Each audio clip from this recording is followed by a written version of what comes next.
Kyle, you wake up this morning and it's news that the Rams have signed Ndamukong Suh in addition to Talib and Peters. And you know Sean, obviously, but it's almost like everyone's just loading up with talent. When you wake up and see that as a Niners head coach in the division, what's your response?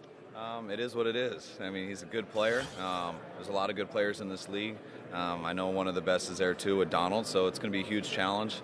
I was messing with Sean last night about it, but I'm sure they're going to draft some more good ones also. But it's, we plan on improving our team, which I think we've done, and I think it's going to be a challenge this year. I think it's going to be a challenge for years to come, and we look forward to it. How good is this rivalry right now? I know you guys finished 6-10, so on paper, but to come and finish the season the way you did with them winning the division, feels like Rams-Niners is something again in the NFL.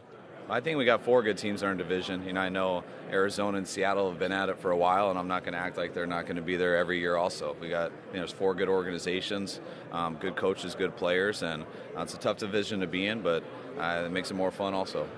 I think the signing of Jerick McKinnon in league circles was, okay, that makes sense, but sometimes around the league, maybe in the media and maybe at home and outside the markets of where he played, people kind of raised their eyebrows and said, well, wait a second, who's this guy? How much is he making? And everyone said, well, this is a guy that Kyle Shanahan really wanted. So what does Jerick McKinnon bring to the 49ers that the fan at home who maybe did not watch him in Minnesota knows about? Well, we looked at all the running backs in free agency, and we thought he was the top guy. And so that was who we targeted, and we were happy to get him. And you go through it, and you target the top guy, and you do what you got to do to get him, and that's what the market was for him. So we're excited to have him. We think he's going to be a very good running back for us. People talk about him being a third down back, which he is. He's a very good third down back, and we plan on using him that way.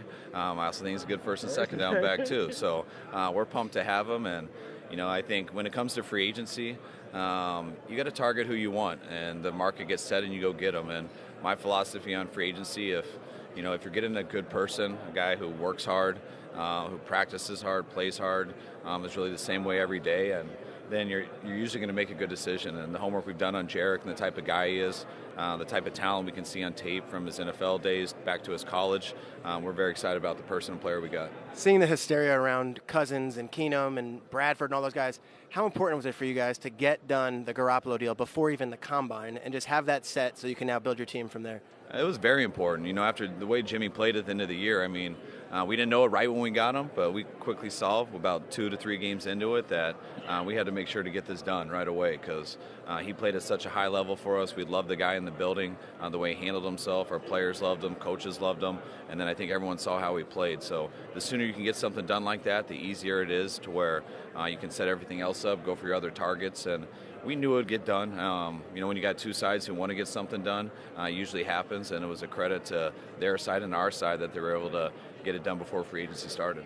We've heard a lot about the meeting between John Lynch and Parag and Sherman and his fiance, but the dinner the night before, there hasn't been many details shared, at least the actual how it got set up and everything. Can you just kind of go through those, 8 hours from when he's released to the fact he's at dinner with you that night?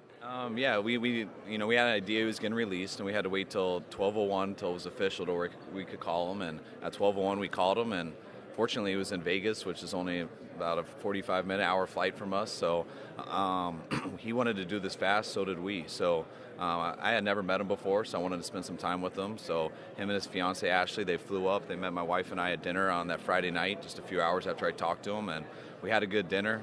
Probably were there about 3 or 4 hours, and talked about a lot of stuff.